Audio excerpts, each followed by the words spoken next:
नमस्कार, मी डॉक्टर कविता राणे. लक्षवेधीमध्ये आपल्या सर्वांचं स्वागत. चौकशा, नेत्यांवरचे आरोप, भ्रष्टाचार, पदाचा गैरवापर या आणि अशा शब्दांना खरंच काही अर्थ राहिला आहे का असा प्रश्न अनेकदा आपल्या मनामध्ये येतो. हा प्रश्न आत्ता निर्माण होण्याचं कारण आहे पुण्यामधलं जमीन व्यवहार प्रकरण. या जमीन व्यवहारामध्ये उपमुख्यमंत्री अजित पवार यांच्या मुलावर आरोप झाले आणि आता अजित पवारांच्या राजीनाम्याची मागणी होते. म्हणजे सुरुवातीला उपमुख्यमंत्र्यांच्या मुलानं एका प्रकरणामध्ये सरकारी जमीन विकत घेतली, त्यानंतर या जमिनीवरचा मुद्रांक शुल्क सुद्धा भरलं गेलं नाही आणि यासाठी जी काही कारवाई करायची ती अगदी विजेच्या वेगानं केली गेली. मग हे प्रकरण बाहेर आलं, त्यावर आरोप सुरू झाले. मग पुढे काय झालं? व्यवहार रद्द झाल्याची घोषणा झाली. त्यानंतर अजित पवार यांनी यासाठी चौकशी होईल अशी मागणी केली. एक चौकशी समिती स्थापन झाली आणि एक FIR झाली. पण प्रश्न एवढ्यावर सुटतो का? उपमुख्यमंत्र्यांच्या मुलानं एक जमीन व्यवहार करावा ज्याच्यामध्ये सरकारी जमीन विकत घेतली जावी. मग त्याच उपमुख्यमंत्र्यांनी चौकशीची मागणी करावी. मग त्याच उपमुख्यमंत्र्यांच्या सरकारनं एक चौकशी समिती नेमावी आणि त्यानंतर उपमुख्यमंत्र्यांच्या जिल्ह्यामधलेच 5 जण त्या चौकशी समितीचे सदस्य असावे. आता हे सगळं असल्यानंतर चौकशी खरंच निष्पक्ष होईल का असा सवाल उपस्थित केला गेला. सामाजिक कार्यकर्त्यांनी जेव्हा हा सवाल उपस्थित केला गेला त्यावेळेस त्या सामाजिक कार्यकर्त्यांना तुमचे आका कोण असा निलाजरा सवाल केला गेला. आता हे सगळं होत असताना जर मूळ प्रश्नच विचारायचे नाहीत अशी परिस्थिती निर्माण होत असेल तर मग राजकीय नेत्यांसाठी, राजकीय नेत्यांवर होणाऱ्या आरोपांसाठी आता वेगळे कायदे निर्माण करायचे की काय असा सवाल जनसामान्यांनी विचारला तर त्यात चूक काय? आणि म्हणूनच राजकीय नेत्यांवरचे आरोप, चौकशा, भ्रष्टाचार या सगळ्यांना काही अर्थ उरला आहे का असा प्रश्न आज विचारावासा वाटतो. याच प्रश्नावर आज गंभीरपणाने चर्चा करायची आहे. पण त्या अगोदर पाहूयात या संपूर्ण प्रकरणासंदर्भातला स्पेशल रिपोर्ट.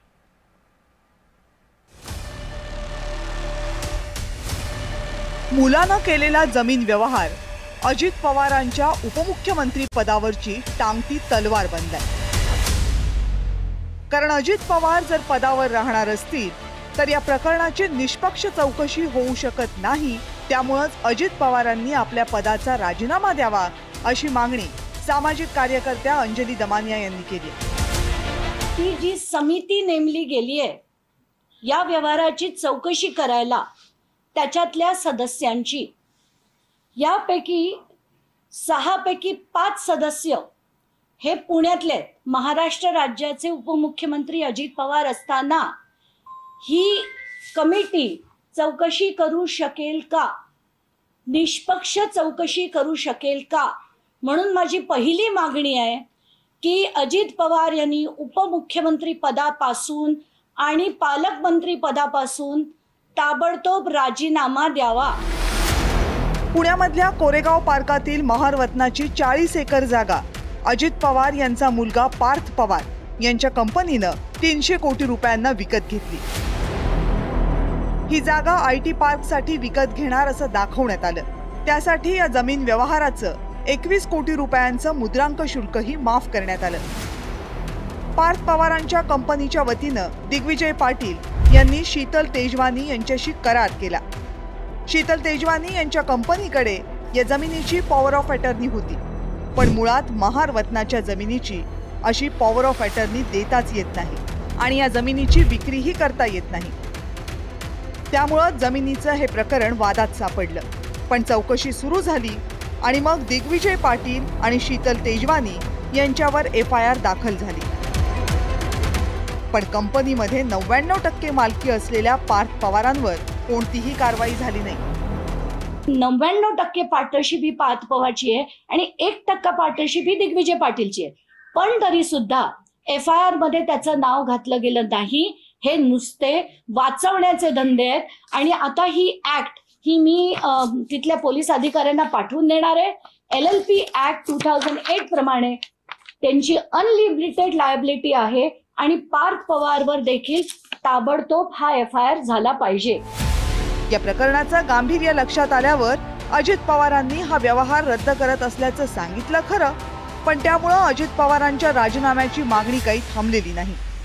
संपदा मुंडे प्रकरणात अत्यंत मौन बाळगणारी व्यक्ती आज मात्र अचानक काल बावनकुळे साहेबांना भेटल्या आणि आज पत्रकार परिषद घेऊन ज्या पद्धतीनं त्यांनी आकांड तांडव केला, इतका जर स्पर्धा परीक्षेचा अभ्यास केला असता केंद्रीय लोकसेवा आयोगाचा, तर या देशाला एक अभ्यासू कलेक्टर मिळाला असता, हा देश सिंगापूर झाला असता, हा देश अमेरिका झाला असता, हा देश भ्रष्टाचार मुक्त करण्याचा जो त्यांचा विडा आहे तो कशा अँगलनी आहे तुम्हाला माहित नाही, पण ही जी काही त्यांची भावना आहे, तर माझं फक्त एवढंच म्हणणं आहे की अलीकडं थंडी वाढली, जरा मेंदूची काळजी प्रत्येकाने घेतली पाहिजे.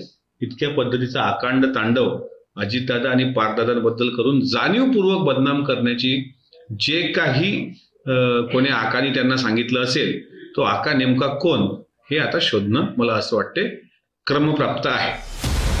काही वर्षांपूर्वी अजित पवारांवर जेव्हा सिंचन घोटाळ्याचे आरोप झाले होते तेव्हा त्यांनी आपल्या पदाचा राजीनामा दिला होता. चौकशी होईपर्यंत पदापासून दूर राहण्याचा निर्णयही घेतला होता. पण आता मुलाच्या जमीन प्रकरणाच्या बाबतीत मात्र अजित पवार जी भूमिका घेत आहेत त्यातून ते पार्थ पवार यांना वाचवण्याचाच प्रयत्न करतायत का, असा सवाल उपस्थित होतोय. ब्युरो रिपोर्ट, जय महाराष्ट्र. गेल्या काही दिवसांपासून सुरू असलेलं हे प्रकरण, या प्रकरणावर तयार केलेली चौकशी समिती, दाखल केलेला FIR आणि या चौकशी समितीमध्ये असलेले सदस्य, या सगळ्याकडे नजर टाकली तर काही महत्त्वाचे प्रश्न उपस्थित होतात. ते प्रश्न काय आहेत ते बघूयात.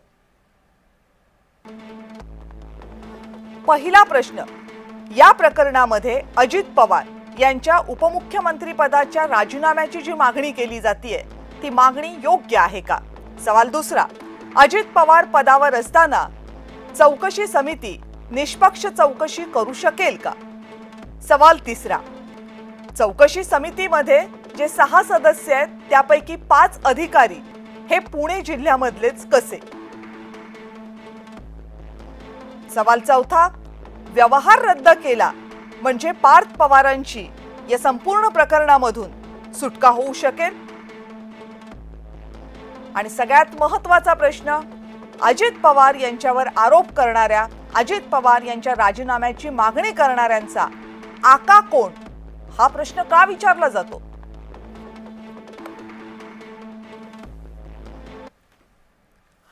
या सगळ्या संदर्भात बोलायचे आणि त्यासाठी आपल्या सोबत आहेत भाजपचे प्रवक्ते विनायक आंबेकर. विनायकजी नमस्कार. नमस्ते. राष्ट्रवादी काँग्रेसच्या प्रवक्त्या हेमलताताई पाटील आपल्या सोबत आहेत. ताई नमस्कार. नमस्ते ताई. राष्ट्रवादी काँग्रेस शरदचंद्र पवार पक्षाचे प्रवक्ते विकास लवांडे आपल्या सोबत आहेत. विकासजी नमस्कार.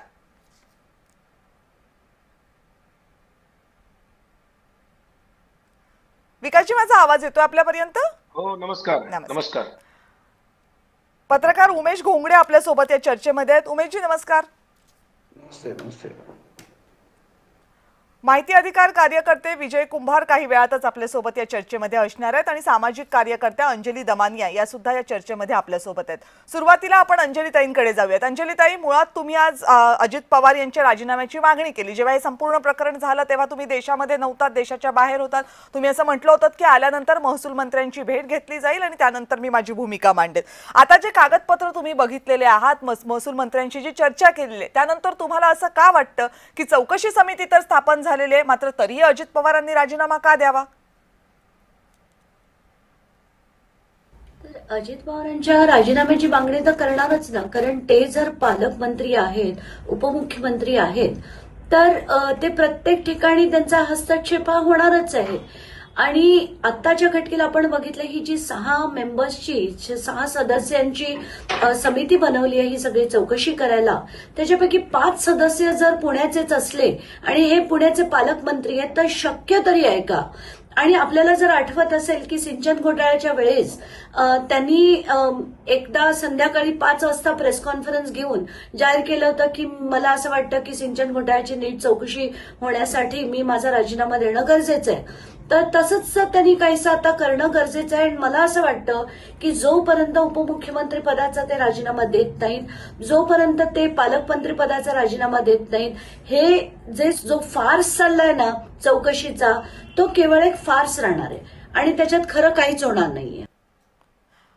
बरं, म्हणजे अंजलीताईंचं असं म्हणणं आहे की जर अजित पवार पदावर असतील तर चौकशी निष्पक्षपातीपणे होणार नाही. या चौकशी म्हणजे नुसता एक फार्स बनून राहील.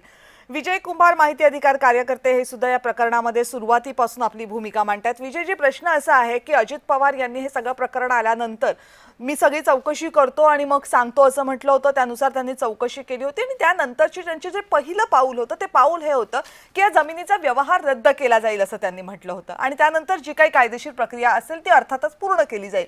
जमिनीचा व्यवहार रद्द केला जाईल हे जे म्हटलं होतं, आता तुम्ही पुण्यामध्ये आहात, काय नेमकी परिस्थिती आहे? खरंच या जमिनीचा व्यवहार रद्द झालाय का? मुंडव्यातील जागेचा करार रद्द झाला नाही। ओके, याला अनेक कारणं असू शकतात। पहिली गोष्ट म्हणजे हा करार रद्द करायचा नाही, काहीतरी खुसपट काढून हा करार कायद्याच्या प्रक्रियेमध्ये अडकून ठेवायचा, म्हणजे कधी काळी जो निकाल लागेल तो लागेल, त्या निकालाच्या अनुषंगाने मग पुढची कारवाई करायची।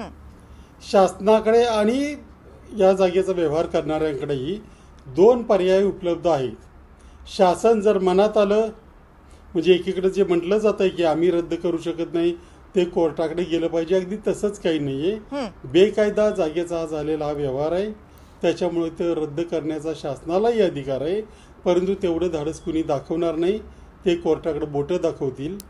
आणि हे जे कोणी खरेदीदार आणि विक्रेते आहेत त्यांना हा करार रद्द व्हावा असं वाटत असेल, अशी शक्यता सुतराम नाही आहे। एकीकडे शासन म्हणते की आम्ही नोटिसा पाठवल्यात, एवढे पैसे भरा, तेवढे पैसे भरा।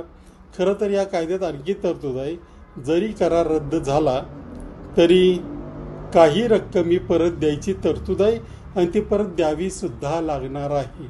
त्याच्यामुळे या बाबतीत काही सगळंच कायद्याने चाललं आहे किंवा सगळं नियमाप्रमाणे होणार आहे किंवा होईल। अजून जैन बोर्डिंगचा करार तरी कुठे रद्द झाला आहे? तोही करार तसाच आहे। अजून जे जागेचे व्यवहार करणारे लोक असतात ते अशा छोट्या छोट्या गोष्टीवरून घाबरत नाहीत, त्यांचं फार मोठं आणि लांबचं प्लॅनिंग असतं।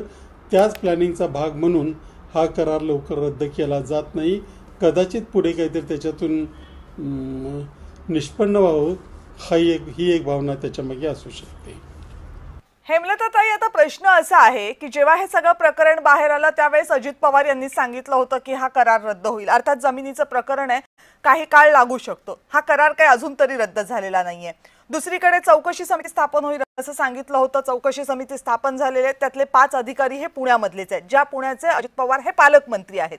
आणि हे सगळं केल्यानंतर जे प्रश्न विचारले जात आहेत अंजली दमानिया, विजय कुंभार यांच्यासारख्या कार्यकर्त्यांकडून, त्यांना मात्र राष्ट्रवादी काँग्रेसचे आमदार विचारतायत तुमचे आका कोण? हा सगळा काय प्रकार आहे? म्हणजे काही प्रश्नही विचारायचे नाहीत का नेत्यांना? राष्ट्रवादीची प्रवक्ता म्हणून मी अतिशय जबाबदारीने सांगते की मी कोणाला आका कोण वगैरे असं म्हणणार नाही आणि तो माझा अधिकार नाही आणि असं आमचं मत नाहीये। दुसरी गोष्ट, लोकशाही व्यवस्थेमध्ये न्यायदानाची एक प्रक्रिया असते। एखाद्या केसमध्ये स्वतः फिर्यादी व्हायचं, स्वतः साक्षीदार व्हायचं, स्वतःच ती केस लढायची, स्वतःच न्यायाधीश होण्याची भूमिका घ्यायची। अशा पद्धतीने कुठलीही केस चालू शकत नाही। माझी आपल्या सगळ्यांना विनंती आहे, आता या गोष्टीवरती बरीच चर्चा झाली आहे, बरंच सगळे माहिती आणि सगळं समोर आलेलं आहे। जेव्हा मुख्यमंत्र्यांनी हा व्यवहार रद्द केलेला आहे, त्यानंतर चौकशी समिती नेमलेली आहे। चौकशी समिती नेमल्यानंतर 1 महिन्याच्या आतमध्ये तो संपूर्ण अहवाल आपल्या सगळ्यांच्या समोर येऊन त्याच्यावरती कारवाई करण्याची मुख्यमंत्र्यांनी घोषणा केलेली आहे।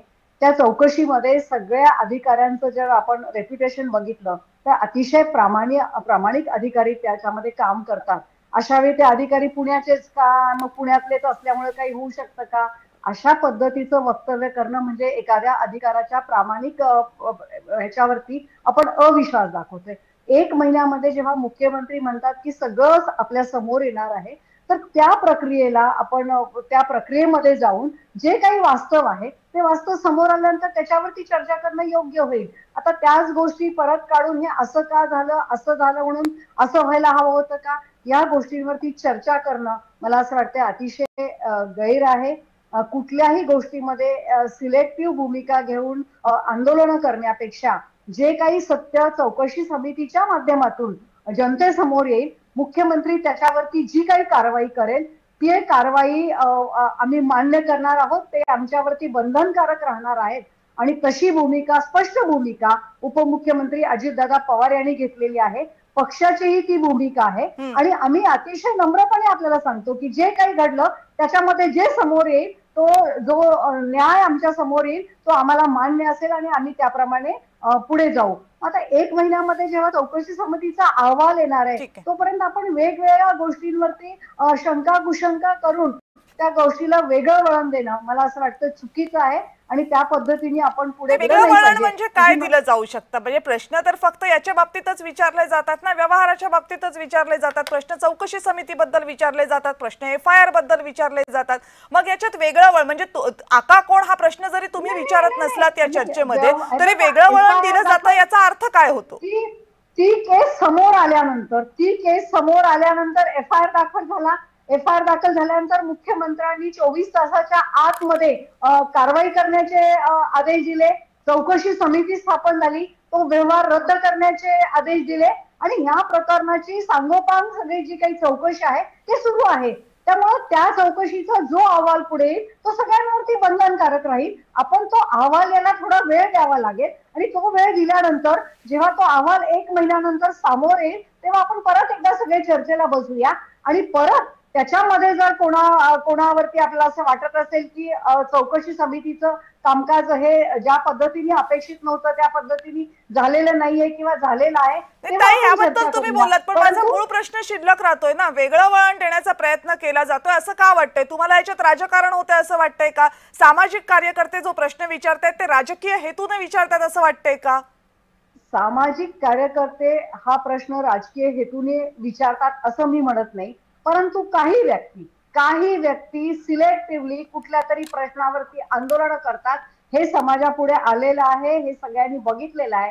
आमचं असं म्हणणं आहे एखादी गोष्ट चूक असेल तर चूक आहे का सगळ्याच गोष्टींना एक कायदा लागू केला पाहिजे हे आमचं स्पष्ट मत आहे आणि कुठल्याही व्यक्तींनी ज्यांनी त्यांनी तपासून बघावं की आपण हे सगळ्या गोष्टी पुढे मांडताना न्याय मिळाला पाहिजे, चुकीचं आहे त्याच्यावरती कारवाई झाली पाहिजे ही भूमिका सर्वांचीच आहे आणि त्या भूमिकेशी प्रामाणिक राहून आपण सर्वांनी पुढे केलं पाहिजे असं आमचंही म्हणणं आहे. बरं, विनायक आंबेकरजी म्हणजे आता हेमलताताई यांनी स्पष्टपणे अंजली दमानिया यांचं नाव घेण्यास नकार दिला. त्यांनी ते नाव घेतलं नाही, त्यांनी फक्त सामाजिक कार्यकर्ते असं म्हटलं. मात्र आज सकाळी अमोल मिटकरी यांनी जी प्रतिक्रिया दिली त्यामध्ये त्यांनी सरळ सरळ म्हटलं की अंजली दमानिया यांचा आका कोण हे शोधायला हवं म्हणून. म्हणजे एकीकडे जेव्हा या नेत्यांचे काही प्रताप बाहेर येतात, काही गैरव्यवहार बाहेर येतात, त्याच्यावर जर कोणी प्रश्न विचारले, कागद हातात घेऊन प्रश्न विचारले तर त्यांनाही हा विचारायचा प्रश्न की तुमचे आका कोण, त्यांनाही राजकीय वर्तुळामध्ये खेचलं जायचं. हा काय प्रकार राज्यामध्ये सुरू आहे? म्हणजे काय राज्यामध्ये जर काही गैरव्यवहार नेत्यांकडून झाले तर त्यांना प्रश्नही विचारले जाऊ नयेत अशी परिस्थिती आली आहे का आता? तुम्ही ज्यांचं नाव घेतलं त्यांनाच हा प्रश्न विचारावा लागेल, कारण त्यांची भूमिका काय होती हेमलताताईंनाही कळली नाही, मलाही कळली नाही. त्यामुळे त्या प्रश्नाचं उत्तर मी देऊ शकणार नाही. परंतु यावरती महायुती सरकारची भूमिका क्लिअर आहे. माननीय मुख्यमंत्र्यांनी पहिल्याच दिवशी 2 लोकांना निलंबित केलेलं आहे. मगाशी सांगितलं तसं 24 तासाच्या आत एन्क्वायरी समिती हे केलेली आहे, गठीत केली, त्यांनी काम सुरू केलंय. आता जो अंजलीताईंनी प्रश्न विचारला त्याचं मला जे माहिती असलेलं उत्तर आहे ते मी देतो. ही जी 6 व्यक्ती आहेत यातल्या 5 व्यक्ती त्या म्हणतात पुण्यात आहेत, त्यांच्या पदनामानुसार त्यांची नियुक्ती झालेली आहे. म्हणजे पुण्याचे विभागीय आयुक्त त्याच्यामध्ये आहेत, ते पुण्यातच असणार आहेत. त्याच्यानंतर जे महसूल आयुक्त आहेत ते पुण्यात आहेत. त्यानंतर त्यांनी एक जे व्यक्ती नेमलेले आहेत त्याच्यामध्ये भूमी अभिलेखाचे प्रमुख आहेत ते आहेत. त्यानंतर नोंदणीचे प्रमुख आहेत. या सगळ्या व्यक्तींचा अधिकार आहे त्यामध्ये चौकशी करण्याचा. तो कायदा ते राबवतात. त्या व्यक्तीच तिथे नेमल्या गेल्या पाहिजेत. त्या कुठे लोकेशन आहे त्यांचं त्याच्यावरून त्या नेमलेल्या नाहीत. मुद्दामून पुण्याच्या 5 व्यक्ती त्याच्यात निवडून नेमल्या आणि मग त्यांच्यावरती दबाव येण्याचं काही शक्यता आहे असं नाही. ते ज्येष्ठ सरकारी अधिकारी आहेत आणि त्यांच्याकडे त्या खात्याची जबाबदारी आहे म्हणून त्यांना नेमलंय.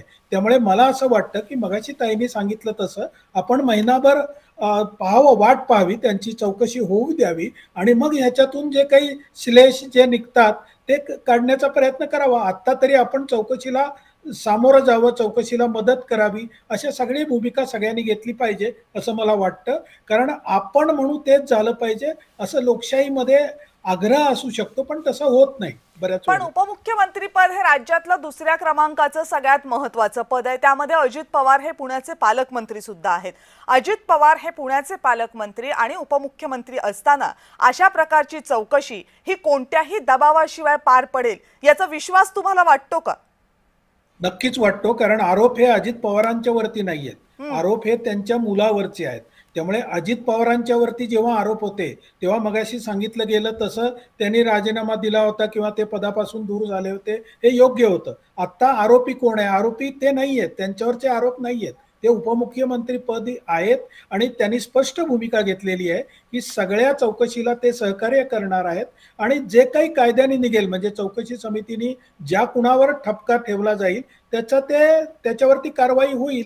आता मगाशी असं झालं की FIR मध्ये अमक्याचं नाव आहे. आता FIRचं नावच मुळी फर्स्ट इन्फॉर्मेशन रिपोर्ट आहे, त्यामुळे जे सिग्नेटरी होते त्या दोघांची नावं त्याच्यामध्ये आली. पार्थ पवार हे सिग्नेटरी नव्हते म्हणून त्यांचं नाव आलं नाही, असं मला तरी माहितीवरून दिसतंय. तुम्ही म्हणताय की अजित पवार हे उपमुख्यमंत्री असताना चौकशी निष्पक्ष होईल कारण आरोप अजित पवारांवर नाहीयेत. पण आरोप अजित पवारांवर नसले तरी उत्तर सगळ्या आरोपांची अजित पवारच देतात. एकदाही पार्थ पवारांनी कुठल्याही प्रश्नाचं उत्तर दिलेलं नाहीये. व्यवहार रद्द झाला हेही अजित पवारांनीच सांगितलं. मग जर आरोप अजित पवारांवर नाहीयेत, उत्तरं अजित पवार देतात, तर मग चौकशी निष्पक्ष होईल असं कसं मानायचं? असं आहे की तुम्ही अजित पवार काही बोलले नाहीत तर अजित पवार बोलले नाहीत म्हणणार, अजित पवार काही बोलले तर अजित पवार का बोलले म्हणणार. हे म्हणजे तुमची भूमिका आहे, ती त्याचा आदर आहे, ते तुम्ही चालू ठेवा. परंतु अजित भूमिका नाहीये ही. आंबेकरजी प्लीज आम्हाला कॅटेगरीमध्ये मोजू नका. ही भूमिका नाहीये. हे जे समोर आलेलं आहे तेवढंच मी म्हणतेय. ही माझी भूमिका नाहीये किंवा आमची कुणाची भूमिका नाहीये. जे समोर आलंय त्याच्यावरून प्रश्न विचारतोय. आमच्या भूमिकांना कशाला कॅटेगराईज करता? नाही, कॅटेगरीज नाही करत, माफ करा. मी असं म्हणतोय की एक स्वभाव असतो ना की अजित पवार बोलले नाहीत तर आपण काय बातमी देतो की अजित पवार याच्यावरती काही भाष्य करायला तयार नाहीत. अजित पवार बोलले तर काय बातमी होते की अजित पवार का बोलतात. तर हे दोन्ही बाजूनी बरोबर आहे असं म्हणायचं असेल तर बरोबर आहे म्हणा, परंतु हे दोन्ही बाजूनी होतं. त्यामुळे अजित पवारांनी बोलणं, जर बोलले नाहीत तरी सुद्धा विषय झाला असता, त्यामुळे ते बोलले. ठीक आहे. उमेशजी, माझा आवाज येतोय आपल्यापर्यंत? येतोय. बरं, काय वाटतं आता मगापासून तुम्ही अंजली दमानी यांना ऐकलत, विजय कुंभारांना ऐकलत, राजकीय प्रतिक्रिया या सगळ्यावरच्या ऐकल्यात, काय तुमचं म्हणणं आहे याच्यावर? डॉक्टर कविता, पत्रकार म्हणून आपण लोकांमध्ये फिरत असतो. आता तुम्ही म्हटलं तसं या सगळ्यांचं मी सगळं ऐकलं, पण मला या विषयामध्ये सुरुवातीपासून दोन प्रश्न पडतात. पहिला प्रश्न म्हणजे पार्थ पवारांच्या जागी मी असतो किंवा कोणीही सामान्य माणूस असता आणि तो त्या खरेदीच्या सिक्युरिटी अथॉरिटी नसता, तरी सुद्धा कंपनीचा प्रमुख म्हणून, कंपनीचा 99% मालक म्हणून मला खरंच पोलिसांनी या व्यवस्थेनं सोडलं असतं का? फारच भाबडा आहे हा प्रश्न सर. तर मुद्दा असाच आहे की अंजली दमानिया म्हणतायत, त्याच्यामध्ये तथ्य आहे, गुन्हा दाखल व्हायला हवा होता. माझा आवाज येतोय? येतोय, बोला. अंजली दमानिया म्हणतायत ते अगदीच खरं आहे, ती मागणी रास्त आहे. तुम्ही सिग्नेटरी नाहीयेत म्हणून केवळ तुम्ही कंपनीचे 99% मालक असताना सुद्धा तुम्ही एवढं सगळं झाल्यानंतर तुमच्यावरती काही होत नाहीये, तुम्ही साधी प्रतिक्रिया देत नाही, तुम्ही बोलत नाहीये. तुमच्या वतीनं तुमचे वडील जे महाराष्ट्राचे उपमुख्यमंत्री आहेत तेच बोलत आहेत. आणि हे सगळं जे काही सुरू आहे तर सर्वसामान्य माणसाला, मी म्हटलं तसं पहिला प्रश्न आहे तो, असं सर्वसामान्य माणसाला हा न्याय लागू राहिला असता का, लागू झाला असता का? आणि दुसरा प्रश्न असा आहे की अजित पवार हे स्वतः महाराष्ट्राचे उपमुख्यमंत्री आहेत, पार्थ पवार यांचे वडील आहेत, मात्र एवढी सगळी कंपनी चालवतायत, एवढ्या जागा घेतायत, एवढा मोठा व्यवहार करतायत, आणि मग अजित पवार त्यांच्या वतीनं का बोलतायत, पार्थ पवार का बोलत नाहीयेत? हा खरंच सामान्य माणसाला हे दोन प्रश्न जे पडत आहेत ते मी आता तुम्हाला सांगितलं. याच्यामध्ये मला फक्त त्यातल्या त्यात एक थोडासा ज्याला भरवसा वाटतो किंवा थोडासा विश्वास वाटतो ती एकच बाब आहे की महाराष्ट्राचे मुख्यमंत्री देवेंद्र फडणवीस हे गेल्या वर्षभरातला किंवा यापूर्वीचा त्यांचा जो काही अनुभव आहे किंवा आता नव्यानं मुख्यमंत्री झाल्यानंतर अशा कुठल्याही चुकीच्या गोष्टीला ते पाठीशी घालणार नाहीत, असं काही म्हणजे माध्यमातला प्रतिनिधी म्हणून नव्हे तर सर्वसामान्य माणसाला असा थोडासा विश्वास वाटतो की बाबा या सगळ्यामध्ये हा माणूस असा आहे की महिन्यानं का होईना, म्हणजे ते 1 महिन्याचं मी बराच वेळा ऐकतो म्हणून म्हणतो आहे, 1 महिन्यानं का होईना त्यांच्या मनात जे आहे, सर्वसामान्य माणसाच्या मनात आहे ते होईल, अशी एक सर्वसामान्य माणसाला थोडीशी ठीक अपेक्षा आहे. बाकी सगळा आनंद आहे, आपण ऐकतोय हे सगळं. ठीक आहे. विकास लवांडेजी, आता प्रश्न असा आहे की सामाजिक कार्यकर्ते प्रश्न उपस्थित करतायत, याच्यावर पत्रकार प्रश्न उपस्थित करतायत, लोक समाज माध्यमांवर प्रश्न उपस्थित करतायत. विरोधी पक्षांचा नेमका काय प्रश्न आहे? मुळात विशेषतः तुमच्या पक्षाची नेमकी काय अडचण आहे की तुमच्या पक्षाचे वरिष्ठ नेते या सगळ्यावर प्रश्न उपस्थित करण्याऐवजी पार्थ पवारांना पाठीशी घालण्याचा का प्रयत्न करतायत? तुमचं प्रश्नाचं मी एका वाक्यातच उत्तर देतो. आमच्या पक्षाने किंवा महाविकास आघाडीच्या कुठल्याही घटक पक्षाने अजिबात या प्रकरणाला कुठेही क्लीन चिट दिलेली नाही किंवा कुठेही भूमिका अशी निगेटिव्ह घेतलेली नाहीये. उलट आमच्या पक्षाचे सर्व असलेले राष्ट्रीय अध्यक्ष असलेले आदरणीय शरद पवार साहेबांनी अकोला येथे पत्रकार परिषदेमध्ये जाहीरपणे सांगितलेलं आहे की या प्रकरणातलं सत्य काय आहे ते समोर आलं पाहिजे. मुख्यमंत्र्यांनी याच्यातलं वास्तव समोर चौकशीतनं लवकरात लवकर आणावं, या पद्धतीनं भूमिका जाहीर केलेली आहे. आणि जे कोणी दोषी असतील त्याच्यावर कारवाई व्हावी ही आमच्या पक्षाची आणि महाविकास आघाडीची भूमिका आहेच आहे. मला अजून वेगळं बोलायचंय. आता जे बोलले सगळे याच्याशी मी काही जणांशी सहमत आहे, काहींशी सहमत नाहीये. आता शेवटी जे उमेशजी बोलले की चौकशीमध्ये देवेंद्र फडणवीस यांच्यावर काही लोकांचा विश्वास आहे, मला जरा थोडंसं हसावंसं वाटलं. याचं कारण असं, याच देवेंद्र फडणवीस साहेबांनी आणि त्यांचे तेव्हाचे सहकारी विनोद तावडे यांनी गाडीभर पुरावे आणले होते 2013 मध्ये. आठवत असेल आपल्या माध्यमांच्या सगळ्यांच्या, ते पब्लिक डोमेन मध्ये आजही त्या न्यूज आहेत सगळ्या. ते गाडीवर पुरावे कुठे गेले हा मला साधा प्रश्न पडतोय. दुसरी गोष्ट, जे भ्रष्टाचार करतील त्यांना तात्काळ भाजपामध्ये घेतलं जातं आणि स्वच्छ केलं जातं. अजित पवारांच्यावर जे आरोप करतायत ते सगळे जण आता अजित पवारांच्या बरोबर सत्तेत आहेत. मला बाकीच्यांनी कोणी आरोप केला त्याचं काही वाटत नाही, पण माझ्या देशाच्या पंतप्रधानाने भोपाळच्या सभेमध्ये आरोप केला होता अजित पवारांच्यावर. स्पष्टपणाने तिथं काही मुद्दे मांडले होते आणि ती भोपाळच्या सभेतली भूमिका पंतप्रधानांनी मांडल्यानंतर तिसऱ्या चौथ्या दिवशी अजित पवार महायुतीमधले उपमुख्यमंत्री बनतात आणि देवेंद्र फडणवीस आता त्याच्यावर काही बोलत नाहीत, विनोद तावडे काही बोलत नाहीत. किरीट सोमय्या आता सध्या कुठं लपलेत गेल्या वर्षभरात दिसत नाहीयेत. किरीट सोमय्यांनी जेवढ्यांच्यावर आरोप केले त्या आरोपांचं काय झालं? सामाजिक कार्यकर्त्यांना उद्विग्नता येणं, निराशा येणं स्वाभाविक आहे. कुठलीच गोष्ट इथे न्यायालयाशिवाय होत नाही. काल तुम्ही बघितलं असेल कोथरूडच्या त्या मुलींच्या संदर्भातलं गृह खात्याची केस होती. कोर्टात जाऊन त्या मुलींनी न्याय मागितला आणि कोर्टातनं न्याय मिळाला आणि आता ते गुन्हे दाखल व्हायचे. किती प्रकरणं सांगू तुम्हाला अशी. ते सूर्यवंशीचं परभणीचं त्या मुलाला पोलिसांनी लाठीचार्ज मध्ये मारलं, कोर्टातनं गुन्हे दाखल व्हायची वेळ आली. आणि फडणवीस मात्र सभागृहामध्ये नागपूरच्या अधिवेशनात म्हणाले की तो नॅचरली मेला. तुम्हाला सांगतो, अजित पवारांशी संबंधित 3 प्रकरणं पुण्यात आहे, त्यातल्या 2 प्रकरणावर मी स्वतः लढतोय. माध्यमामध्ये त्याची फार चर्चा आलेली नाही. अजित पवारांच्या संदर्भातलं पहिलं प्रकरण जे आपण चर्चेला आता करतोय, मुंढव्यात जमिनीचं प्रकरण, त्या जमिनीवर एक चर्चा अधुरी राहिलेली आहे. मी विजय कुंभार आणि बाकीचे जे काही लढणारे लोक आहेत त्याच्यातली मी निदर्शनास आणून देतो. माझेच नातेवाईक आहेत, माझ्याच गावातले लोक आहेत ज्यांचं त्याच्यावर संरक्षित कुळ आहे. डमढरे आडनावाचे लोक आहेत, पासलकर आडनावाचे लोक आहेत. ते डमढरे माझे नातेवाईक आहेत, केशव तुकाराम डमढरे. ते संरक्षित कुळ आहे त्या जमिनीवर. त्यांना इथं कुठेही विचारलं गेलं नाही. त्यांचा काय म्हणजे हक्क किंवा काय त्याच्यातले काही विषय नाही.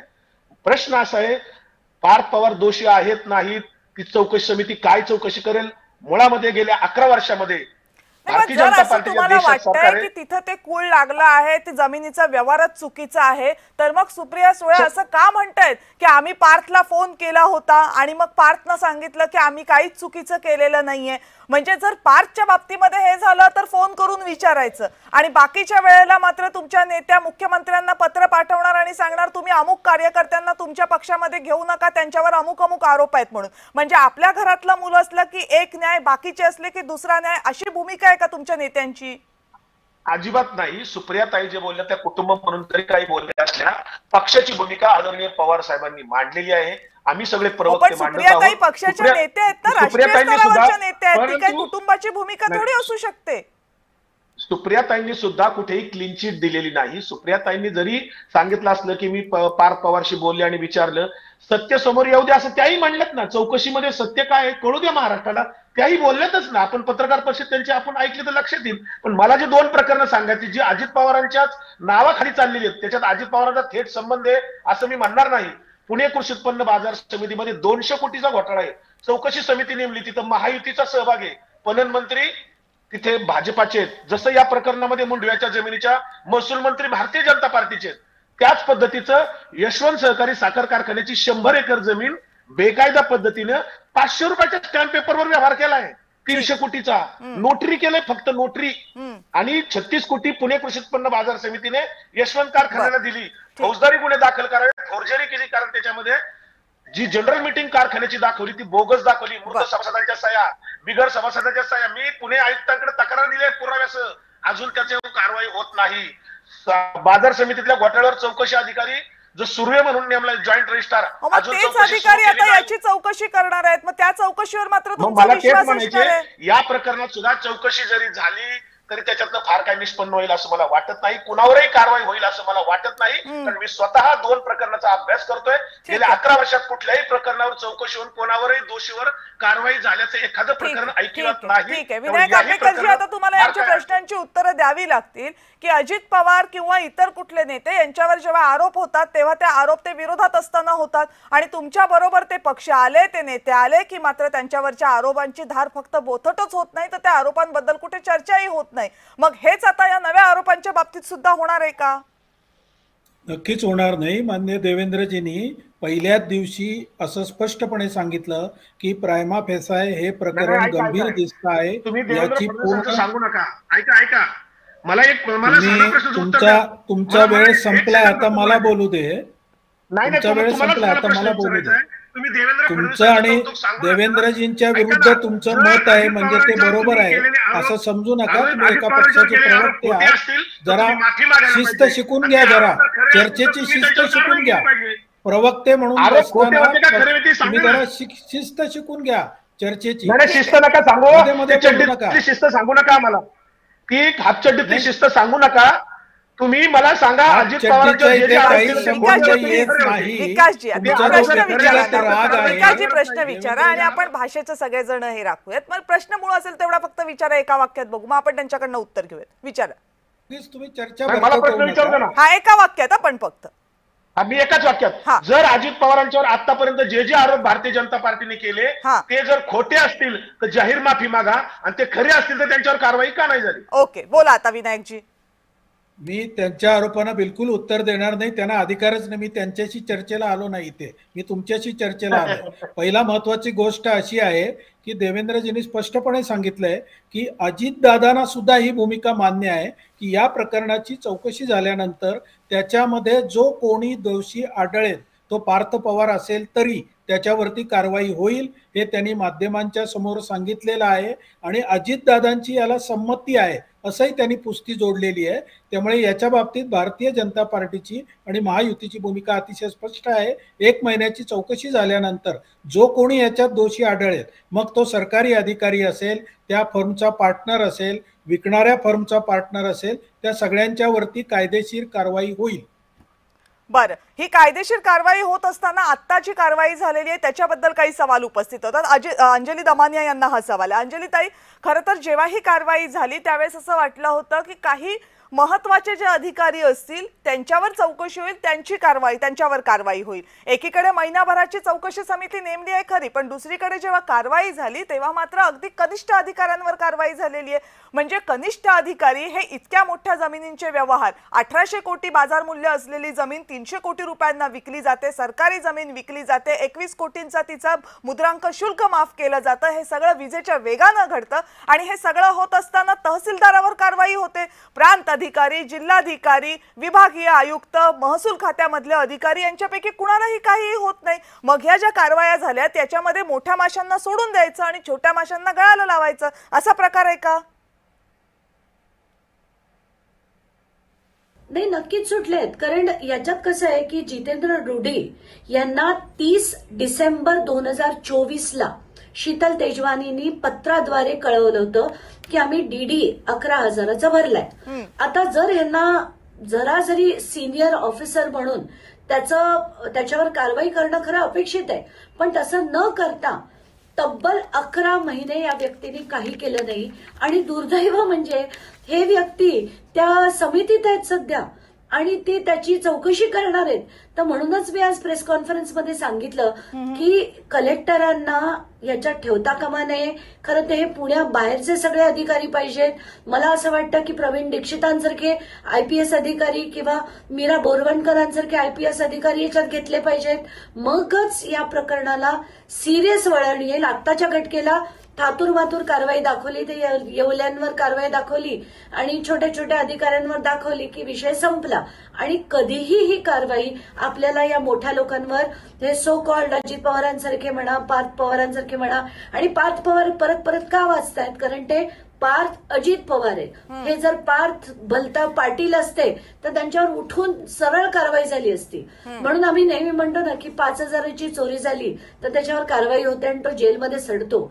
पण कोट्यावधी रुपयांची जी करतात, 72,000 कोटी, महाराष्ट्र स्टेट कोऑपरेटिव्ह बँकचा घोटाळा, जरान्नेश्वर कारखान्याचा घोटाळा, हे करणारे जे घोटाळेबाज असतात ना, त्यांच्यावर कारवाई कधीच होताना दिसत नाही. म्हणूनच मी सुरुवातीला प्रस्तावनेमध्ये म्हटलं ना की राजकीय नेते, त्यांच्यावर होणारे आरोप आणि त्या आरोपांच्या चौकशा, या सगळ्याच्या बाबतीत काही वेगळे कायदे करण्याची गरज आहे का, असा प्रश्न निर्माण झाला होता. तो याचमुळे निर्माण झाला होता. आता विजय कुमारजी, तुम्हाला सवाल असा आहे की मुळात पवार कुटुंबीय आणि जमिनीचे व्यवहार याच्याबद्दल होणारे आरोप हे काही नव्यानं झालेले नाहीत. या अगोदर सुद्धा पवार कुटुंबियांवर आरोप झाले होते, लवासाच्या वेळेला आरोप झाले होते, आता होतंय ते प्रकरण मुंडव्याचं आहे, बोपोडीच्या प्रकरणामध्ये आरोप होत आहेत. पुण्यामध्ये हे आरोप, आणि आता अगदी राष्ट्रवादी काँग्रेस शरदचंद्र पवार पक्षाचे नेते सुद्धा या आरोपांबद्दल बोलत होते. ते प्रामुख्यानं अजित पवारांच्या आरोपांबद्दल बोलत होते, जमिनींच्या व्यवहारांबद्दल बोलत होते. काय नातं आहे हे पवार आणि जमिनी पुण्यामधल्या, काय नातं आहे? पवार कुटुंबीय आणि जमिनींचे संबंध हा काही आत्ताचा विषय अशातला भाग नाहीये. संरक्षण मंत्री असताना पुण्यातल्या रेड झोनचा विषय असेल किंवा पुण्यातल्या आणखी काही PCNDT असेल, हे सगळे व्यवहार, लवासा असेल, हे सगळे व्यवहार पवारांच्या कारकिर्दीमधले त्यांच्याशी संबंधित आणि त्यांच्या संपूर्ण कुटुंबियांशी संबंधित. अशा व्यवहारांना खतपाणी घालणं, कधी कधी थेट आपलं नाव येऊ देता किंवा नाव येऊ देऊनही बऱ्याच गोष्टींशी त्या विषयाशी सांगड घालणं आणि त्या जमिनींच्या संदर्भातले जे काही फायदे असतील ते मित्रमंडळी आणि बाकीच्या लोकांच्या, नातेवाईकांच्या मदतीने आपल्या पदरात पाडून घेणं, हा त्यांचा जुना एक प्रकार आहे असं म्हणलं तर वावगं ठरणार नाही. या म्हणजे एकूणच पवार कुटुंबीयमध्ये शरद पवार असतील किंवा आता अजित पवारांनी त्यांच्या नावाचे त्यांचा मुलगा म्हणून पार्थ पवार यांच्या जमिनीच्या व्यवहाराच्या बाबतीत एवढं बारीक लक्ष असतं की एखादी जमीन अशी दिसली की ती कुठल्या ना कुठल्या प्रकारे घेण्याचा त्यांचा प्रयत्न असतो आणि बहुतेक हा संघटित प्रयत्न असतो असं दिसतंय. काय होतं की या लोकांना सत्तेमध्ये असल्यामुळे बऱ्याच गोष्टींची पुरेशी माहिती ही आधीच असते. त्यामुळे त्या माहितीचा फायदा, खरं तर कायदा असा आहे की जे सत्तेत आहे, ज्यांच्याकडे मंत्री वगैरे आहेत, त्यांनी आपल्याला समजलेल्या गोष्टी त्या इतरांना सांगू नयेत, त्याचा येणं केणं प्रकारे त्याच्याशी आपला संबंध येऊ देऊ नये किंवा त्याच्यातून आर्थिक फायदा मिळेल असं काही करू नये असा नियम सांगतो. परंतु आणि नियम हे फक्त कागदावरच असतात. कुणाला ते नियम पाळायची गरज वाटत नाही. कुणालाही म्हणजे ज्यांना आता राजकारणाची सवय झाली त्यांना याची गरज वाटत नाही आणि त्यातून मग त्या आपल्याला ज्या समाज हितासाठी केलेल्या गोष्टी असतात त्या आधीच कळतात. त्यामुळे ते समाज हितासाठी न ठेवता त्याच्यातला बराचसा भाग आपल्याकडे वळवण्यात ही मंडळी हुशार आहेत. त्यांनी आतापर्यंत अनेक वेळा तसे केल्याचं आढळूनही आलेलं आहे. परंतु शेवटी याच्यामध्ये कायदा अपुरा पडतो म्हणण्यापेक्षा कायद्याची पुरेशी अंमलबजावणी केली जात नाही. अन्यथा या गोष्टीमध्येही त्यांना त्याचा त्रास व्हायला हवा होता. परंतु तो काही झालेला दिसत नाही. बरं. आणि ही आपल्या कायद्याची म्हणण्यापेक्षा कायद्याची अंमलबजावणी करणाऱ्यांची चूक आहे किंवा उणीव आहे असं याच्यामध्ये म्हणता येईल. व्यवस्थेतल्या वैगुण्यावर तुम्ही बोट ठेवताय की ही व्यवस्थेवरच प्रश्नचिन्ह उपस्थित होतं या सगळ्या प्रकरणामध्ये. हेमलताताई, प्रश्न असा आहे की मघाशी सुद्धा तुम्ही बोलताना बोलत किंवा तुमचे नेते या प्रकरणावर जेव्हा बोलतात, तुमच्या पक्षाचे विविध नेते, तर सातत्यानं हे वाक्य उच्चारलं जातं की या सगळ्या प्रकरणामध्ये अजितदादांना टार्गेट केलं जाते, राजकारण होतंय. का असं वाटतंय की या प्रकरणामध्ये राजकारण होतंय किंवा अजितदादांना टार्गेट केलं जाते? खूप महत्वाचा प्रश्न विचारला आणि मला त्या विषयावरच बोलायचं आहे. आदरणीय शरद पवार साहेब असतील, आपण बघितलं अनेक वर्षापूर्वी गाडीभर पुरावे त्यांच्या विरोधामध्ये सादर केले जाणार होते. त्याच्यावरती एवढं रान पेटलं, एवढा सगळा चर्चा झाली, कुठल्याही पद्धतीचा कसलाही पुरावा त्या ठिकाणी पुढे आला नाही.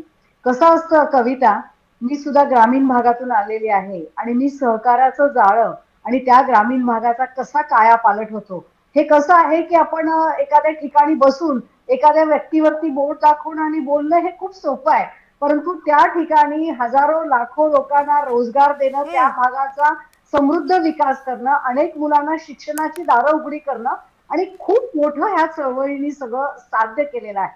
कसं होतं की लोकशाही व्यवस्था मानणारे आम्ही लोक आहे, त्यामुळे कोणीही उठावं, काही बोलावं, अजित पवारांनी असं का केलं नाही, राजीनामाच दिला पाहिजे, अजित पवारांचं हे झालं. अरे तुम्हाला बोलायला काय लागतं? तुम्ही जर न्याय व्यवस्था मानता, तुम्ही जर लोकशाही व्यवस्था मानता, तर त्या प्रक्रियेतून तुम्ही समोर जा तुम्ही सबळ पुरावे घेऊन भांडा, तुम्ही जा न्यायालयासमोर, जा पोलीस स्टेशनला. प्रत्येक वेळी आरोप करायचे कुठल्या तरी गोष्टीला तुम्ही हे विरोधकांना सांगताय का? ती व्यक्ती लोकशाही व्यवस्था मानते, लोकांना मानते, म्हणून तुमच्या आरोपाला उत्तर जर देत नसेल, तुम्ही त्यांच्यावरती सतत आरोप करत राहिला आणि ते व्यक्ती केवळ उत्तर देत नाही म्हणजे ती दोषी आहे, म्हणजे तिच्यावरती कारवाई झाली पाहिजे, अशी भूमिका घेऊन त्या व्यक्तीला सातत्याने बदनाम करण्याची जी तुम्ही भूमिका घेतला त्याला माझा आक्षेप आहे. नाही पण ताई, हे कुणाला म्हणताय तुम्ही? ताई हे कुणाला उद्देशून आहे? चुकीला माफी नाही, त्याच्यावरती कारवाई झाली पाहिजे, पण प्रत्येक वेळी त्या व्यक्तीला टार्गेट करून. आता देवेंद्रजी फडणवीस यांनी अतिशय स्पष्टपणे सांगितलंय, त्या ठिकाणी FIR दाखल झालाय, त्या ठिकाणी चौकशी समिती झाली आहे, त्या ठिकाणी लोकांना निलंबित केलं गेलेलं आहे. असं सगळं असताना हेच अधिकारी का, याच भागातल्या अधिकाऱ्यांचं नाव का नाहीये, यांनाच का? ताई त्याच्याबद्दल तुम्ही मगाशी बोललात, आता तुम्ही जे म्हणताय की पुरावे नाही तर मग कशाला अर्थ? कुणाला बोलताय तुम्ही? म्हणजे विरोधी पक्षातल्या नेत्यांना म्हणताय की तुमच्यावर आधी कारण तुम्ही प्रश्नाच्या उत्तराची सुरुवात करताना असं म्हटलं की अजितदादांच्या विरोधात गाडीभर पुरावे आणले गेले होते पण काहीच सत्य निघालं नाही. मग याचा अर्थ असा होतो की भाजपनं केलेले आरोप अजित पवारांवर खोटे होते असं म्हणायचं का?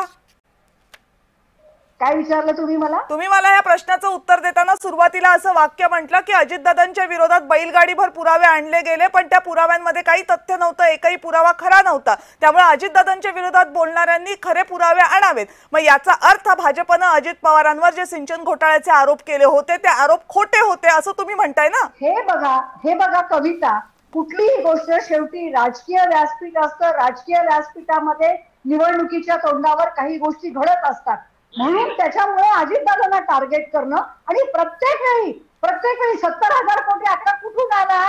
तुम्ही म्हणता 70,000 कोटीचा आरोप केला. अरे तुम्ही 70,000 कोटींचा आरोप हा काय निवडणुकांचा मुद्दा नाहीये ताई, हे 70,000 कोटी या जनतेचे आहेत, तो काय फक्त राजकीय मुद्दा असू शकतो का? हे चुकीचं आहे. काय चुकीचं आहे? आता मी माझी भूमिका अतिशय स्पष्टपणे सांगितली, अतिशय व्यवस्थित मी माझी भूमिका सांगितली आणि त्या भूमिकेवरती मी ठाम आहे.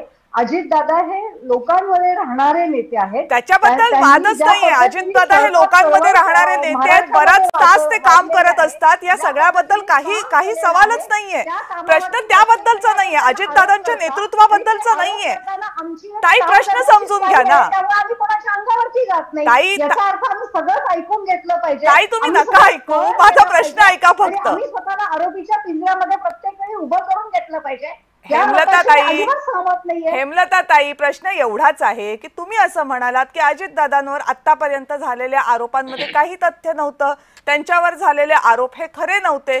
माझा तुम्हाला सवाल इतकाच आहे की अजितदादांवर आरोप केले कुणी? भाजपच्या नेत्यांनी. त्यामध्ये आघाडीवर होतं कोण? देवेंद्र फडणवीस यांनी ते आरोप केले होते। आता जर तुम्ही म्हणताय की अजित पवार यांच्यावर केलेले आरोप हे खरे नव्हते, तर मग प्रश्न असा आहे की भाजपनं खोटे आरोप केले होते का अजित पवारांवर? त्या आरोपामध्ये भारतीय जनता पक्षाला कुठलंही तथ्य आढळलं नसेल म्हणून त्यांनी अजितदादांसोबत घेतलं। साधी गोष्ट आहे ना, बरं, साधी गोष्ट आहे की त्याच्यामध्ये तथ्य नसेल आढळलं म्हणून त्यांनी सोबत घेतलं बरं, आणि म्हणून आम्ही त्यांच्या सोबत गेलो। ठीक आहे, म्हणजे मग अजितदादा दोषी आहेत असं म्हणणं हे कुठलं लॉजिक बरं, आहे? ठीक आणि आहे। इतके दिवस आम्ही ऐकतोय ज्या पद्धतीने आता अजितदादा का बोलतात, अरे अजितदादांच्या मागे तुम्ही त्यांना श्वास पण घेऊन दिला नाही म्हणून ते बोलले, म्हणजे बोलले तर का बोलतायत, नाही बोलले तर का बोलत नाही, हे बरोबर नाहीये। नाही ताई ताई ताई तुम्ही गैरसमज करून घेताय। अजितदादा का बोलले असा सवाल नव्हता, सवाल हा होता की ज्या प्रश्नांची उत्तरं पार्थ पवारांनी द्यायला पाहिजे त्या प्रश्नांची उत्तरं अजित पवार देत होते म्हणून। पवारांना उत्तर द्यायची नसतील कारण न्यायालयीन प्रक्रियेतून ते जातात, जे काही समोर येईल त्याच्यावरती होईल। पार्थ पवारांनी बोललंच पाहिजे, हा कुठलं लॉजिक आहे?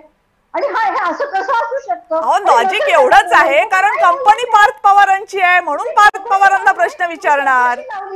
तुम्ही चौकशी लावली, तुम्ही चौकशी करताय, तुम्ही त्याच्यामध्ये सगळी यंत्रणा तुमची काम करते, पण त्याच्यामध्ये पार्थ पवारांनी बोललंच पाहिजे हा आग्रह तुम्हाला कशासाठी हवाय? प्रश्न असा आहे ताई की ताई शांत व्हा, हा व्यक्ती त्या चौकशी समितीत नकोय। अरे कोणीतरी म्हणतं म्हणजे काय ते त्या पद्धतीने सगळं चाललं पाहिजे का? ठीक आहे, मी काही म्हणेन उद्याच्याला, मी काही म्हणेन म्हणजे मुद्दा काही म्हणण्याचा नाहीये ताई। ताई प्रश्न समजून घ्या, शांत व्हा ताई। प्रश्न एवढाच होता की व्यवहार कुणी केला? व्यवहार पार्थ पवारांच्या कंपनीनं केलेला आहे, आरोप कुणावर आहेत? पार्थ पवारांवर आहेत। ऑब्व्हियसली त्याबद्दलचे प्रश्न अजित पवारांना विचारले जाणार, पण त्याचबरोबर हाही मुद्दा येतो की आपल्या कंपनीनं जो काही व्यवहार केलाय त्याच्याबद्दल सगळी स्पष्टीकरणं आणि उत्तरं ही जर अजित पवार देत असतील तर तो प्रश्न होता। अजित पवार का बोलले हा प्रश्न नव्हता। बरं, त्याच्यावर मी आणखीनही सांगते की आतापर्यंत आम्ही जेवढी पत्रकारिता केलेली आहे त्या पत्रकारितेमध्ये अजित पवारांनी कुठल्या प्रश्नांना उत्तरं देणं टाळलंय असं फार क्वचित घडलेलं आहे। अगदी पार्थ पवारांच्या बाबतीत सुद्धा त्यांनी सकाळी प्रश्नाला उत्तर दिलं नाही, पण दुपारी त्यांनी चर्चा करून प्रश्नाला उत्तर दिलं। 24 तासांनी डिटेल सांगतो असं सांगितलं, 24 तासांनी उत्तर दिलं। या बाबतीमध्ये कुणीही शंका घेत नाही, पण मूळ जो मुद्दा आहे त्या मुद्द्याच्या अनुषंगाने जे प्रश्न उपस्थित होत आहेत ते तर विचारले जाणार ना। आंबेकरजी, आता प्रश्न तुमच्यासाठी असा आहे की अजित पवारांच्या बाबतीत बोलताना सिंचन घोटाळा वजा करून बोलता येत नाही राष्ट्रवादी काँग्रेस आणि भाजपच्या संबंधांवर।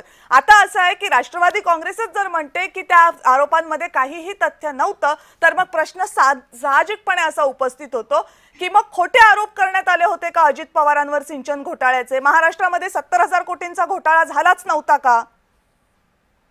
सिंचन घोटाळ्याचा आरोप खोटा होता असं आपण म्हणता, मग तसा आज अंजलीताईंनी जो आरोप केलाय तो खोटा आहे असं मी म्हणू का? नाही, आम्ही कुणी म्हटलं नाही खोटा होता, आम्ही हा प्रश्न विचारतोय। नाही, तर त्यामुळे मी असं सांगतो की ज्या वेळेला आरोप केला जातो त्यावेळेला आधारित जी माहिती समोर येते त्यावर आधारित केला जातो। अजित पवारांची चौकशी झाली आणि चौकशी अंती जर ते निर्दोष झाले असतील तर त्याच्यामध्ये भाजप त्या न्यायव्यवस्थेवर विश्वास ठेवणारा पक्ष म्हणून पुढे येतो। ज्या वेळेला आमच्या समोर माहिती आली त्यावेळेला आम्ही आरोप केला, त्याची चौकशी झाली आणि चौकशीनंतर ते निर्दोष म्हणून सिद्ध झालं। त्याच्यामध्ये काय चूक आहे? लोकशाही प्रक्रिया आहे। बर, पण पंतप्रधानांनी जेव्हा आरोप केले होते तेव्हा अजित पवार निर्दोष होते का? अजित पवारांच्या वरती पंतप्रधानांनी जे आरोप केले तेच आरोप देवेंद्रजींनी केले होते, तेच पंतप्रधानांनी केले। मी पुन्हा एकदा सांगतो, आरोप करताना उपलब्ध माहितीनुसार आरोप केला जातो। आता सुद्धा राष्ट्रवादीच्या प्रवक्त्यांनी शरद पवार गटाच्या काही आरोप केले, ते खरे आहेत असं आज काही सिद्ध होत नाही, त्याची चौकशी झाल्यावर सिद्ध होईल। त्यामुळे आरोप करणं हा पक्षीय राजकारणाचा एक भाग आहे, त्याप्रमाणे त्यावेळेला आरोप केले गेले, पुढे त्याची चौकशी झाल्यानंतर ते निर्दोष निघाले। आरोप करणं हा पक्षीय राजकारणाचा भाग आहे, म्हणजे जिथे लोकांचे जनतेचे 70,000 कोटी रुपये पणाला लागले होते त्याचं काहीच नाहीये, जे जनतेनं टॅक्सच्या पैशातनं भरलेले होते त्या सगळ्याचं काही नाहीये। पण तुम्ही दोघेही सत्ताधारी पक्षातले नेते आम्हाला सांगताय की आरोप करणं हा राजकारणाचा भाग आहे। मग आरोप हे फक्त राजकारणासाठीच वापरले जाणार असतील तर मग जनतेच्या मूळ मुद्द्यांचं काय उमेदजी काय सांगायचं आता याच्यावर? रुपये गेले असं सिद्ध करू शकता का? काय महाराष्ट्राचे 70,000 कोटी रुपये गेले असं सिद्ध झालंय का? तुम्ही करू शकता का? त्याची क्रोनॉलॉजीच बघा की आंबेकरजी असं आहे। ठीक आहे, आता मी तुम्हाला सांगते, पंतप्रधान म्हणतात की राष्ट्रवादी काँग्रेसवर आरोप आहेत, 70,000 कोटीच्या सिंचन घोटाळ्याचा उल्लेख करतात, 3 दिवसांनी अजित पवार आपल्या पक्षातल्या आमदारांसह भाजपसोबत येतात आणि मग त्याच्यानंतरच्या पुढच्या काही दिवसांमध्ये भाजप हे सांगायला सुरुवात करते की चौकशी समितीमध्ये काही सापडलेलंच नाही. रादर ते झालं होतं पहाटेच्या शपथविधीच्याच वेळेला, पण त्यानंतर 2.5 वर्षांनी हे सांगितलं गेलं की नाही अजित पवारांचे. म्हणजे काय समजायचं आम्ही? पंतप्रधान आरोप करतात, 3 दिवसांनी अजित पवार भाजप सोबत येतात आणि मग आता भाजप आम्हाला सांगते चौकशीमध्ये काही झालंच नाही. म्हणजे ज्या मुद्द्यावरून 5-5 वर्ष रान उठवलं गेलं महाराष्ट्रामध्ये, तो मुद्दा अजित पवार भाजप सोबत आल्यानंतर विरून गेला आणि मग आम्ही हे मान्य करायचं की चौकशी समितीनं निष्पक्षपणे अहवाल दिलेला आहे. जे तुम्ही आता सांगताय की चौकशी समिती अजित पवार उपमुख्यमंत्री असताना सुद्धा निष्पक्षपणे अहवाल देईल, तसंच त्या घोटाळ्याच्या बाबतीत सुद्धा झालं होतं. बरोबर ना उमेशजी? अगदी खरं आहे डॉक्टर कविता. हे सगळं सोयीचं आणि सत्तेचं राजकारण आहे. खाजगीमध्ये सगळ्यांना सगळं मान्य असतं, फक्त हे टीव्ही चॅनलवर बोलताना हे लोक मान्य करत नाहीत. हे केवळ सोयीसाठी सगळं आहे. मगाशी कुणीतरी म्हटलं तसं, जसं पक्ष बदलत तशी भूमिका बदलतात आणि हे सगळं सत्तेसाठी सुरू आहे. हे सर्वसामान्य माणसांना कळतं. हे या सगळ्यांनी लक्षात घेतलं पाहिजे. सर्वसामान्य जनतेला, मतदारांना हे सगळं समजत असतं. आता सुद्धा नेमकं काय सुरू आहे या मुंडव्यातल्या कोरेगाव पार्कातल्या. तुम्ही ती व्यवस्था मानत नाहीये का? तुम्ही मतदान प्रक्रिया, मतदानाची प्रक्रिया, लोकशाही त्या व्यवस्थेबद्दल नाही बोलत होत आपण. त्यांना बोलू देत ना, पूर्ण करू देत. तुमचं सगळ्यांचं त्यांनी शांतपणे ऐकलं. आता वेळ कमी राहिला, त्यांना बोलू देत. उमेशजी बोला. कोरेगाव प्रकरणात सुद्धा कविताजी काय होतं की आता आपल्या हेमलताताई म्हणतायत की पार्थ पवार नाही बोलले तर बिघडते कुठं. पार्थ पवार हे या देशाचे 18 वर्ष पूर्ण झालेले स्वतंत्र नागरिक आहेत.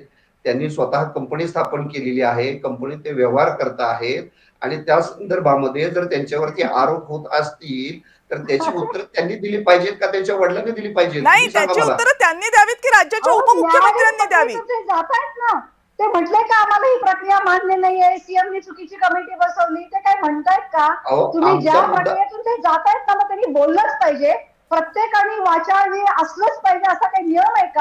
ताई भ्रष्टाचाराच्या आरोपांवर, ताई गैरव्यवहारांच्या आरोपांवर बोलणं याला वाचाळवीर म्हणत नाहीत. वाचाळवीरांची संख्या आपल्या आजूबाजूला बरीच मोठी आहे. विकासजी, शेवटची तुमची कमेंट.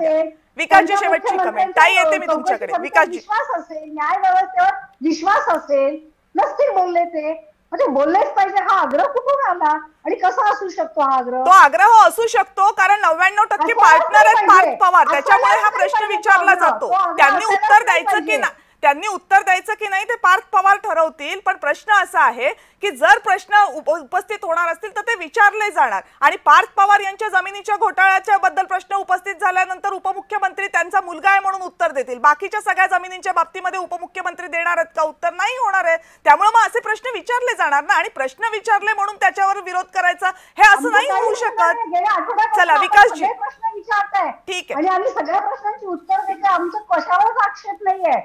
आता मी तुमच्या चॅनल समोर आले आणि मी त्या प्रश्नांची उत्तरं देते. बरोबर आहे, ते नाकारतोय कुठे ताई? आक्षेप नाहीये. ते ताई नाकारत नाही होत ना, मानणारे लोक आहोत, नाकारत नाही होत. ठीक आहे ताई, ताई वेळ संपली आहे माझी. प्लीज आता आपण विकासजींना शेवटचं बोलायची संधी देऊयात. प्लीज ताई, विकासजी. नाही, मुळामध्ये अशोक चव्हाणांचा आदर्श घोटाळा प्रकरण सुद्धा असंच संपलेलं आहे. आदर्श घोटाळ्यामध्ये अशोक चव्हाण होते, भाजपाने घेतलं, अशोक चव्हाण क्लीन ठरले. अजितदादांनी परवा मागच्या आठवड्यामध्ये संपदा मुंडे डॉक्टरांच्या प्रकरणात ज्या महिला आयोगाच्या अध्यक्ष आहेत, त्यांच्या पक्षाच्या महिला आघाडीच्या अध्यक्ष रुपाली चाकणकर या चुकलेल्या आहेत असं अजितदादा जाहीर बोलले. पण ते चुकीच्या बद्दल रुपाली ठोंबरेलाच पक्षातनं त्यांनी प्रवक्ते पदावरून हटवलं वगैरे. रुपाली चाकणकरला मात्र क्लीन चिट दिली. अशी अनेक गोष्टी सांगता येतील. मला एवढंच सांगायचंय की आता कुंभार साहेबांनी जे शरद पवार साहेबांच्या बद्दल संरक्षण मंत्री असताना किंवा आदर्श जे ह्याचं काढलं लवासाचं वगैरे, हे सगळं खोटं आहे. त्याच्यात कुठलंही तथ्य निघालेलं नाहीये. त्याच्यामध्ये शरद पवारांचं नाव कृपा करून आपण बदनाम करू नका ही माझी तुम्हाला हात जोडून विनंती आहे. शरद पवार साहेब पद्मविभूषण आहेत आणि त्यांच्यावर कुठलाही आरोप कुठल्याही कोर्टात कुठल्याही चौकशी समोर चालू नाही. असेल कुठं प्रकरण चालू तर आम्हाला अजित पवारांना लागू नाही का? हे अजित पवार साहेबांना लागू नाही का? ऐका, अजित पवार साहेबांना लागू नाही का? सांगतो ना, अजित पवारांच्या संदर्भात स्वतः शरद पवारांनी सांगितलं चौकशी झाली पाहिजे, सत्य महाराष्ट्राच्या समोर आलं पाहिजे. अजित पवारांच्यावर ज्यांनी आरोप केले त्या भारतीय जनता पार्टीने सांगितलं सत्य महाराष्ट्राच्या समोर आलं पाहिजे. की खरे ठीक आहे, होते. असं आहे खरे असतील तर विकासजी, अजित विनायकजी आणि ताई, असं आहे की प्रत्येक जण इथे तुम्ही प्रवक्ते आहात आपापल्या पक्षाच्या आपापल्या पक्षाचे, त्यामुळे तुमच्या नेत्यांची बाजू तुम्ही मांडणं अपेक्षितच आहे. पण प्रश्न इथं फक्त नेत्यांच्या बाजूचा नाहीये, प्रश्न आहे महाराष्ट्रामध्ये जी व्यवस्था आहे त्या व्यवस्थेवर लोकांचा विश्वास राहतोय की नाही याचा.